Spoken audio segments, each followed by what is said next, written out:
ಬೆಂಗಳೂರಿನಲ್ಲಿ ಮಾಜಿ ಶಾಸಕ ಪ್ರೀತಂ ಗೌಡ ಇದೇ ವಿಚಾರಕ್ಕೆ ಸಂಬಂಧಪಟ್ಟಂತೆ ಮಾತನಾಡಿದ್ದಾರೆ. ಪ್ರಕರಣ ದಾಖಲಾದ ಬಗ್ಗೆ ನನಗೆ ಮಾಹಿತಿ ಇಲ್ಲ, ತಿಳ್ಕೊಂಡು ಬಂದು ನಾನು ಮತ್ತೆ ಮಾತನಾಡ್ತೇನೆ ಅಂತ ಹೇಳಿ ತಿಳಿಸಿರುವಂಥದ್ದು.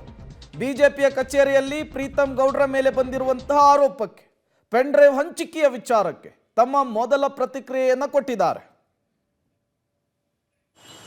ಕಮೆಂಟ್ ಮಾಡ್ತೀರಿ, ಅದನ್ನೇ ಹೇಳ್ಬಿಡಿ. ಒಂದು ವಾರ ಆಗಿದೆ ಕಂಪ್ಲೇಂಟ್, ನಿಮ್ಮ ಹೆಸರಿದೆ ಗೊತ್ತಿಲ್ಲ, ಚೆಕ್ ಮಾಡ್ತೀನಿ ಈಗ. ಚಿಕ್ಕದಾಗಿ ಹೇಳ್ಬಿಟ್ಟು ಹೋಗ್ತೀನಿ. 100% ರಿವರ್ಟ್ ಮಾಡ್ತೀನಿ. ನಾನು ಇಲ್ಲಿಗೆ ಬರ್ತೀನಿ, ಇಲ್ಲಿಗೆ ವಾಪಸ್ ಬಂದು ರಿವರ್ಟ್ ಮಾಡ್ತೀನಿ.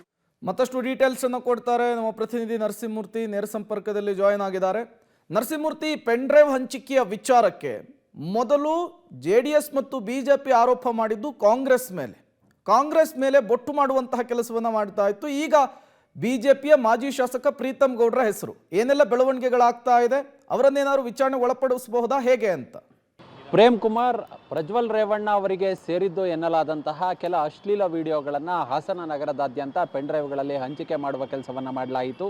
ಆರಂಭದಲ್ಲಿ ಈ ಒಂದು ಕೃತ್ಯ ಕಾಂಗ್ರೆಸ್ನವರು ಮಾಡಿಸಿದ್ದಾರೆ ಅನ್ನೋ ನಿಟ್ಟಿನಲ್ಲಿ JDS ಮತ್ತು BJP ಆರೋಪವನ್ನು ಕೂಡ ಮಾಡಿದ್ವು.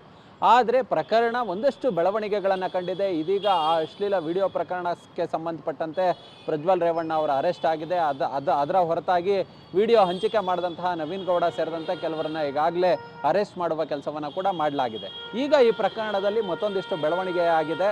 ಅದು ಹಾಸನ ನಗರದ ಮಾಜಿ ಶಾಸಕರು ಪ್ರೀತಂ ಗೌಡ ಮೇಲೆ ಇದೀಗ ಮತ್ತೊಂದು FIR ದಾಖಲಾಗಿದೆ, ದೂರು ದಾಖಲಾಗಿದೆ.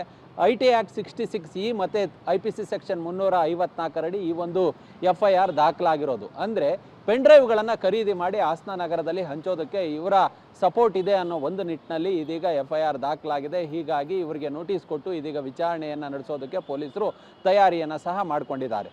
ಪ್ರೀತಂ ಗೌಡ ಜೊತೆಗೆ ಅವರ ಆಪ್ತ ಕ್ವಾಲಿಟಿ ಬಾರ್ ಶರತ್ ಮೇಲೂ ಕೂಡ ಇದೀಗ FIR ದಾಖಲಾಗಿದೆ.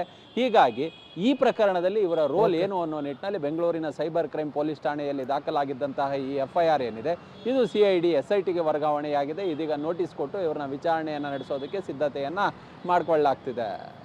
ಓಕೆ, ಥ್ಯಾಂಕ್ ಯು ನರಸಿಂಹಮೂರ್ತಿ ತಮ್ಮೆಲ್ಲ ಮಾಹಿತಿಗಾಗಿ.